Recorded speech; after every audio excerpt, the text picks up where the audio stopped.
Hot Takes or Toast is brought to you by Siegfried and Jensen with 30 years of serving Utah. Question of the morning. The Utes have been piling up the transfers. How much is it going to make a difference? Brett, I am excited for next year. Go Utes. Well, Brett is all excited. Matt, it probably depends on if they're good. Alex. Well, if they're good, then you know what they're going to be? Good. Alex has Will Ferrell in the door in Elf running around in circles in the spinny door. Transfer portal in December. And the GIF is perfectly looped, so it makes you pretty dizzy looking at it. David, who knows? Until next year, man, it sure went by fast. It always does. But I think that's an opportunity for it to bode well on a number of levels. Because? Well, these players that they're bringing in, some of them have, they've got great statistics. Obviously, Dampier, New Mexico State running back, all those types of things. And I insist that don't judge a player specifically by the conference he plays in, because the conference may be lower, but that doesn't mean the player is lower. We know that, right? And then you look at the conference that they're in. And this is why I think this conference, it's not going to be the best conference and all that stuff. I'm on board with that. And let those other conferences, they can run their reputations on that and get all the benefits that they need because of it. I guess in a way they've earned it. But the Big 12, I defy anybody to find a better in terms of balanced conference, in terms of exciting conference. You know, they got the Heisman Trophy winner this year, so they got some really good players.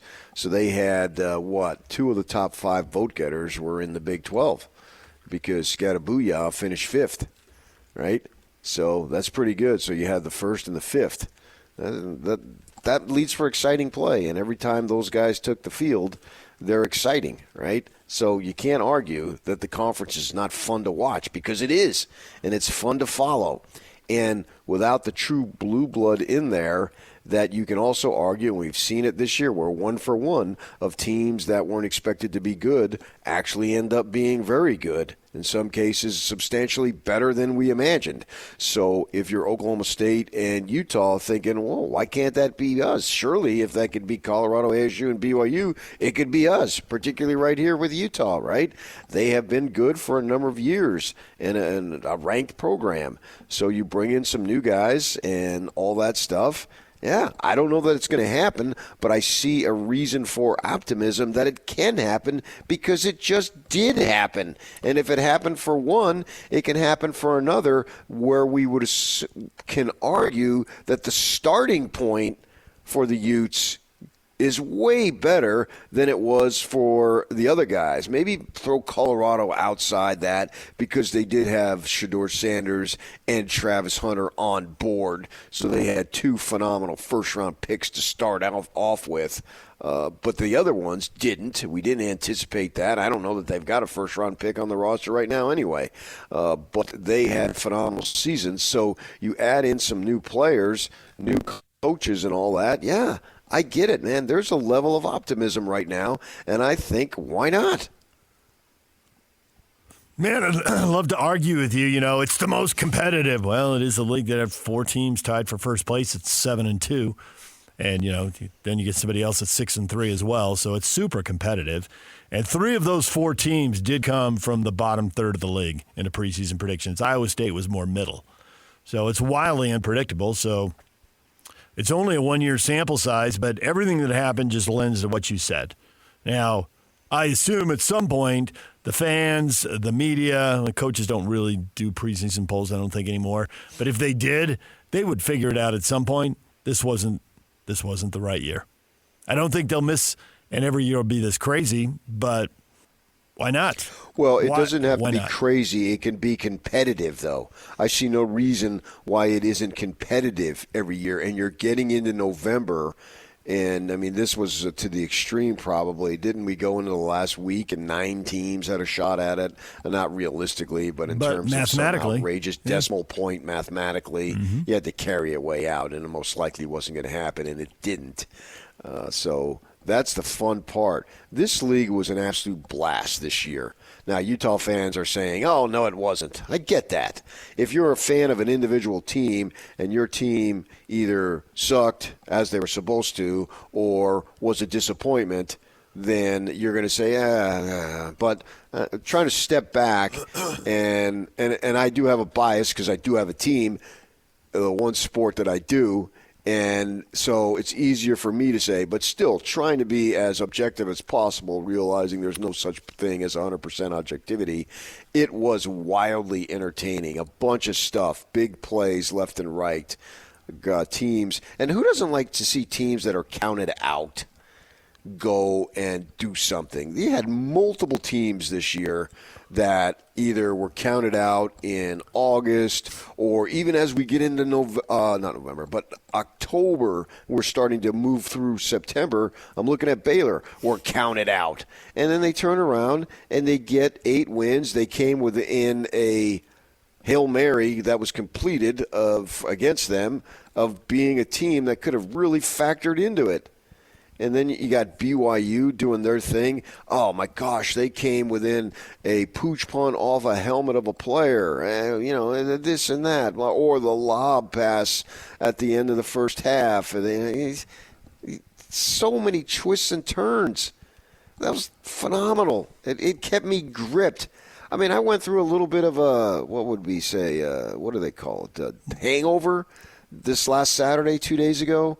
Because for so many weeks, it had been, man, you wake up Saturday, at least I did, and was pretty fired up about what was going to happen.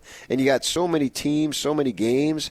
And then in the offseason, you had some coaches here. Rich Rod is in the conference. Oh, my gosh. Rich Rod. Can you believe that? Rich Rod. How about that? Rich Rod is back in our conference. He's back, baby. Although our teams weren't in the conference last time he was there, but he was in the Big East then. And yeah, but he was changed. in the Pac-12. That's true. He was at Arizona. That's what I meant. Okay. He's associated with our who didn't have fun seeing Rich Rod have 42 explosions on the sidelines when Arizona would do something he didn't like? Has there ever been a better use of the word conniption than watching Rich Rod have a conniption, whatever that is, right, when he just loses his cool on the sideline because you got to follow somebody with ran fit, the wrong though. way. Yeah. It's got to be a conniption fit. Yeah. That was entertaining. You thought his head was going to blow off half the time. I wonder if one of the reasons these leagues are so competitive, and the Big 12 had the best case to make for crazy competitive, but you go into the last week of the season in the Big 10 and there's 4 teams on 0-1 loss, and the only reason it doesn't end there is because a 500 team like Michigan upsets Ohio State, which is wildly entertaining. And I wonder how much of this has to do with the bigger leagues and everybody isn't playing everybody. The SEC, at the end, 3 teams did, get away at 7-1 and 6-2, but nobody went undefeated, and there's a whole pile of it. It was like half a dozen teams finished 5-3, and the ACC had something similar.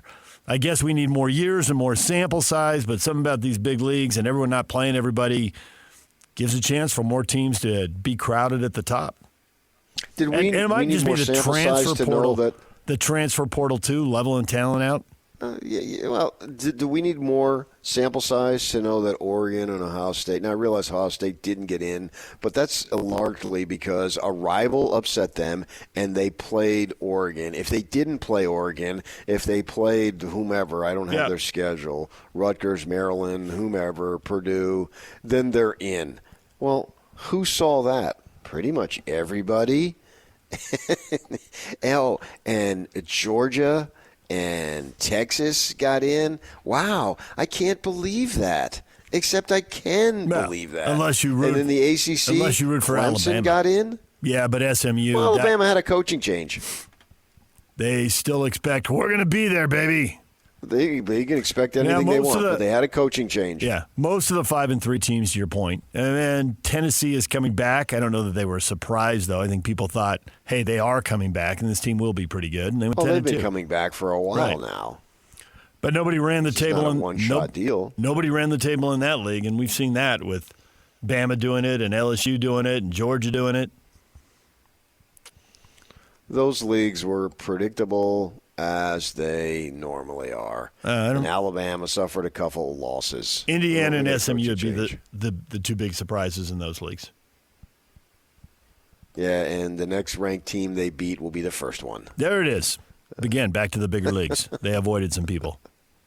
But are you going to avoid people next year? I mean, really, that's what happened in the Big 12 as well, the people we thought you should be avoiding. But the teams that ended up tied at the end, BYU didn't play Colorado, and they didn't play Iowa State, did they? No. They did not. So, again, we got teams missing each other. Well, I mean, that's – we already know that going in. So it could be a huge factor how's that next a surprise? Every year it has the potential. You're only going to play half the conference. All right. That's what they decided they wanted to do. If your Mark thinks it's a good idea, I think it's a great idea. That's not true.